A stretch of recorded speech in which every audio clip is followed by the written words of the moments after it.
প্রশ্নটা আমাকে বাকরুদ্ধ করেছে। প্রশ্ন হচ্ছে, এক ভদ্র মহিলা 20 বছর বয়স,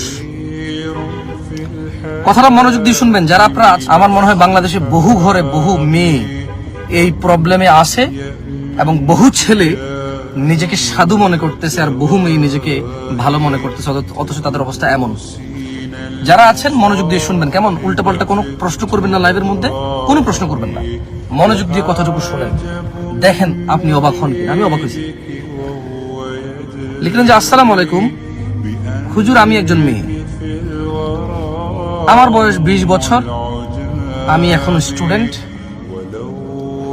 আমি একজন ছেলের সাথে কথা বলতাম,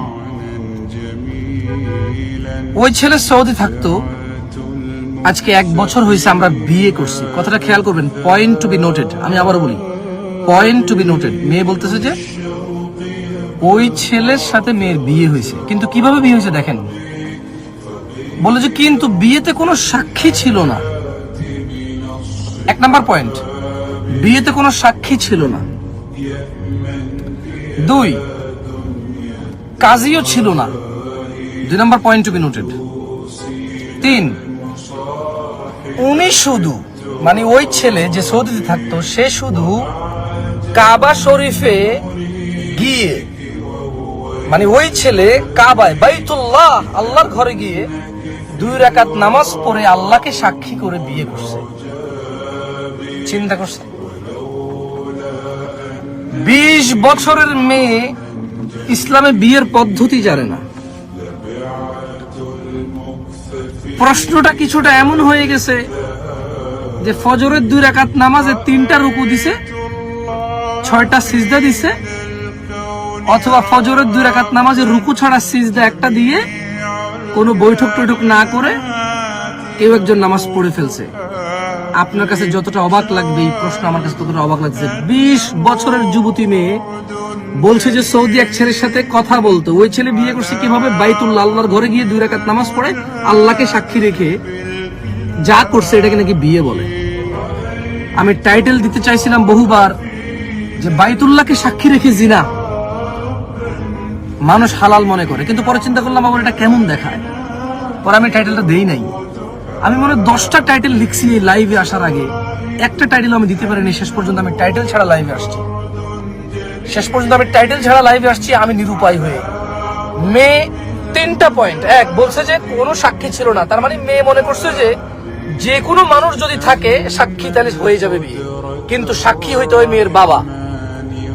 আমি আবারও বলি, মেয়ে একে তো সাক্ষী ছিল না, তার প্রশ্ন ছিল যে কোনো সাক্ষী ছিল না, তাইলে কোনো সাক্ষী থাকলেই তো হবে না, বাপ থাকতে হবে, বাপ।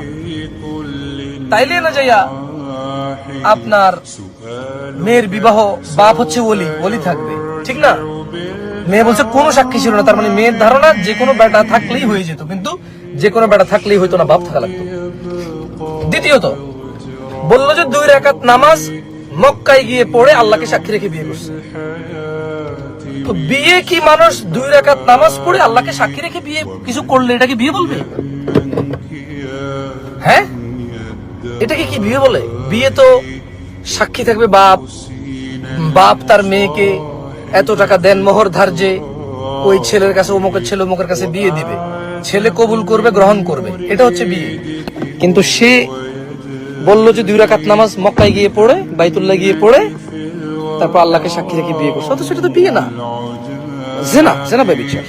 তারপরে তার প্রশ্ন, পরে তার ফ্যামিলি জানাজানি হয়ে গেছে, জেনে যাওয়ার পরে ফ্যামিলি মেনেও নিছে। এখন প্রশ্ন, ফ্যামিলি জানার পরে ফ্যামিলি মেনে নিছে, দেখবেন ফ্যামিলি জানার পরে ফ্যামিলি মেনে নিছে, এখন কি তারা জেনার মধ্যে আছে নাকি তাদের বিয়েটা হয়েছে?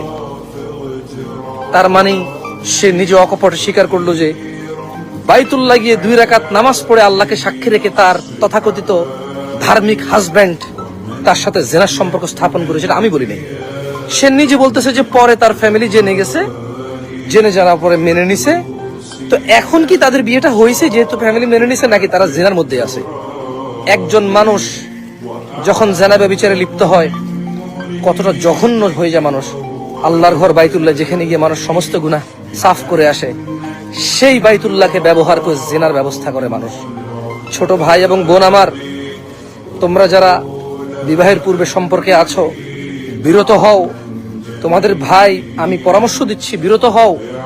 অথবা তোমাকে এই জানা ব্যভিচার, এই বিবাহ বহির্ভূত সম্পর্ক, যেটাকে তুমি প্রেম বলো, তোমাকে এমন জায়গায় নিয়ে ছাড়বে, তুমি মৃত্যু তো দূরের কথা, তুমি জীবিত থাকা অবস্থায় তুমি আফসোসে একটা সময়, যদি কখনো তোমার হৃদয় আল্লাহর ভয় আসে, আলহামদুলিল্লাহ, তাইলে তুমি সেদিন বুঝবা যে তুমি কত বড় ভুলের মধ্যে ছিলা। দেখছো, ওই ছেলে শুধু এই মেয়েকে পাওয়ার জন্য আল্লাহর ঘর বাইতুল্লাহকে ব্যবহার করলো, বাইতুল্লাহ গিয়ে 2 রাকাত নামাজকে ব্যবহার করলো। সে মহাপ্রতাপশালী, মহাপ্রজ্ঞাময়, পরাক্রমশালী রব্বুল আরশেল আযীম মানুষের প্রতিপালককে পর্যন্ত সে ব্যবহার করলো তার জেনা করার জন্য। সো তোমরা যারা বিবাহ পূর্বে বহির্ভূত সম্পর্কে আছো, বিবাহ, তোমরা এটাকে সিনেমা নাটক, তোমাদেরকে এটাকে প্রেম বলছে, তোমরা এটাকে প্রেম বলো। আমরা এখন এমন এক জঘন্য জীবনে আছি, যে জীবনে তুমি মায়ের পেটে বাচ্চাকে হত্যা করলে ডাক্তারি ভাষায় অ্যাবর্শন বলে ফেললে আর হত্যা মনে হয় না। এমন এক পৃথিবীতে আছি, এমন এক বর্তমান সময় পার করতেছি যা লজ্জাস্কর এবং যা জঘন্যতম এক সময় যাচ্ছে, যেখানে মায়ের পেটে, মায়ের গর্ভে বাচ্চা হত্যা করে অ্যাবর্শন বলে, যেখানে বিবাহের পূর্বে ছেলে ও মেয়ে কথা বলা জেনাকে প্রেম এবং ভালোবাসা বলে। এমন এক বর্বর সময় পার করতেছি। জাহিলি যুগে এমন ছিল কিনা জানি না। জাহিলি যুগে মায়ের গর্ভে বাচ্চা হত্যা করতো না, কন্যা সন্তান হয়ে গেলে মেরে ফেলতো জীবিত হওয়ার পর, এবং তারা মনে করতো এটা হত্যা। কিন্তু আজকে মায়ের গর্ভে বাচ্চা হত্যা করে অ্যাবর্শনের নামে চালিয়ে দিচ্ছ তোমরা। বিরত হও ভাই আমার, বিরত হও। আর ইসলামে বিবাহর পদ্ধতি একটাই, মেয়ের বাবা মেয়েকে কোনো ছেলে কাছে বিয়ে দিবে। বাপ নাই, চাচা নাই, দাদা নাই, ভাই, এভাবে নিকটবর্তী একজন থাকতে আরেকজন চলবে না, প্রথম জন থাকতে দ্বিতীয়জন চলবে না। একটাই বিয়ের পদ্ধতি, আর কোনো বিয়ের পদ্ধতি নাই। গোপনে যে পুরুষ বিয়ে করতে চায় তার কাছে বিয়ে বসবা না, তার সাথে আত্মীয়তা করবা না। যে পুরুষ বলে যে আমি এখন বিয়ে করবো, জানাবো না, পরে জানাবো,